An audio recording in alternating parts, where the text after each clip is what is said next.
Hello everyone! Ngayon ako ay magluluto ng chicken and waffle. So yan ang ating video ngayon. Pero bago ang lahat, nais ko munang magbigay ng sandali para mag-shout out sa ating grupo. Ayan, shout out Magic Sister and Brothers International. Kamusta ang lahat?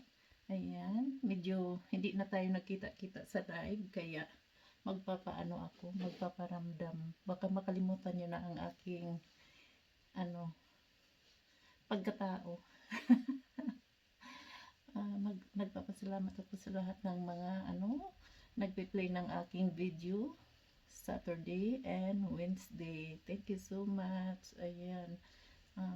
Sa mga nagsusupport din sa aking live, maraming salamat. So shout out Sister Lily V, shout out Rose Pinay, shout out Mine, shout out Lynn RM, ayan, shout out Chung's Vlog.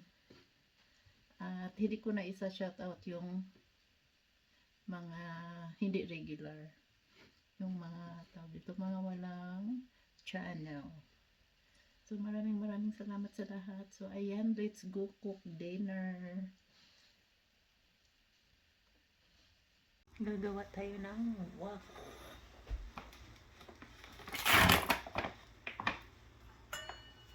Kailangan natin ng 2 cups.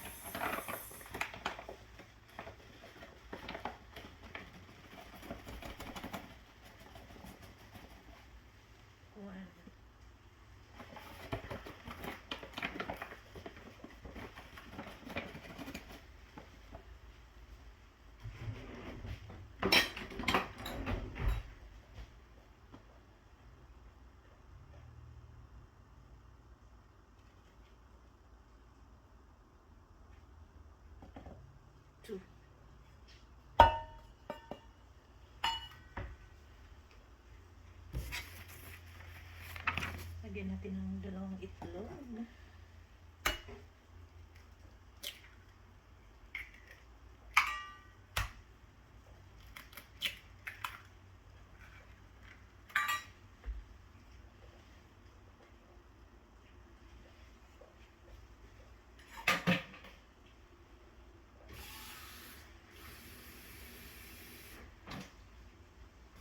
Two cups water.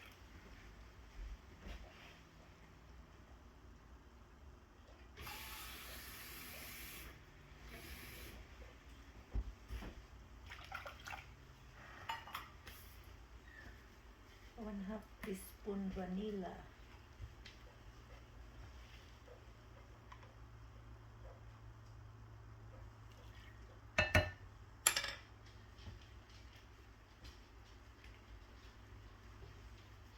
One half cup vegetable.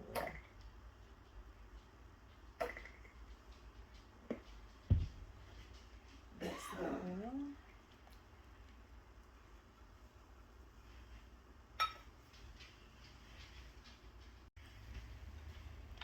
Lagyan natin ng isang saging. Overripe banana. Tapos ismash lang natin dyan. Tama ng isa, guys.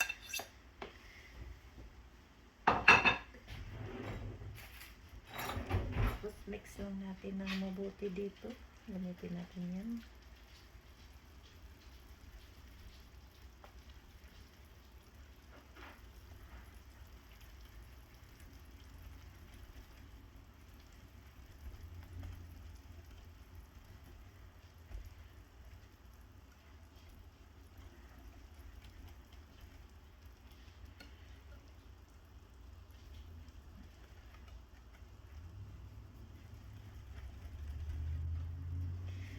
Halo-halo lang siya.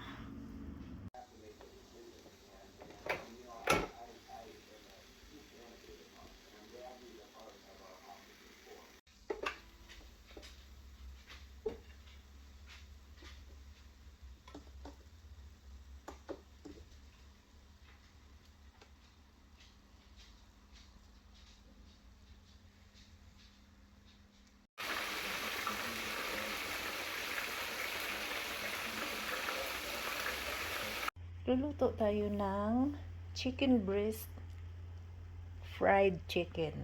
Ito kailangan natin ng flour. 2 cups yan, guys.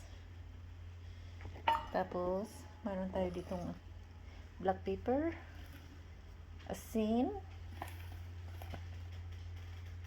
baking powder, granulated garlic, and baking soda. Ipaghalo-halo natin lahat ang ating dry ingredients dito. So, ayan na nga. Ihalo na natin ang ating black pepper.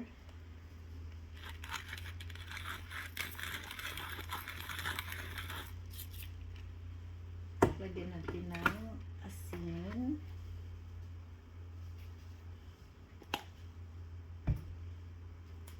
Garlic powder.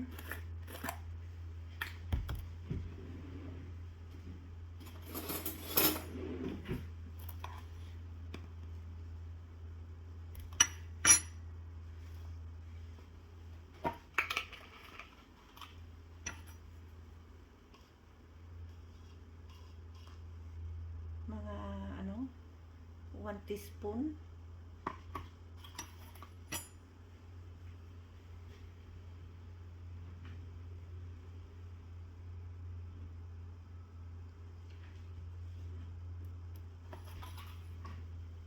Actually, dagdagan natin another 1. So, 2 teaspoon and 1 teaspoon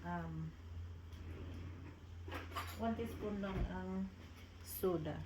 Ang marami. Ang powder.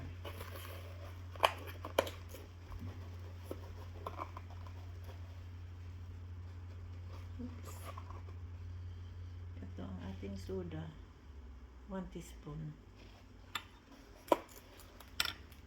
Tapos mix lang natin together, guys. Lagyan din natin ng smoked paprika.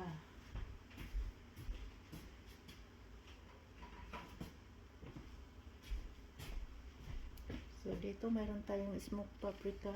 Pang paano siya. Extra flavor at kulay. Mahal yan.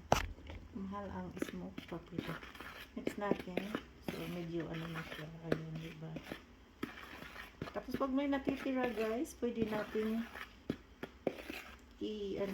i-store natin sa freezer para next time mayroon tayong magagamit. Bango ng smoked paprika. So, ayan. So, itabi na natin siya. Tapos, gawin naman natin ang ating wet ingredients.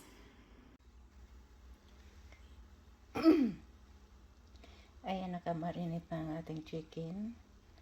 Maninipis na pagkahiwa. Tapos, tinitenderize natin yan sa itlog at gatas. Tapos, asin at paminta. Pagkatapos, i-dredge na natin siya sa ating flour na minimix natin kanina. Ayan, deep fried. Lagay na natin sa deep fryer. Shake natin ang eggs para hindi shell. Tatlo. Ayan na siya.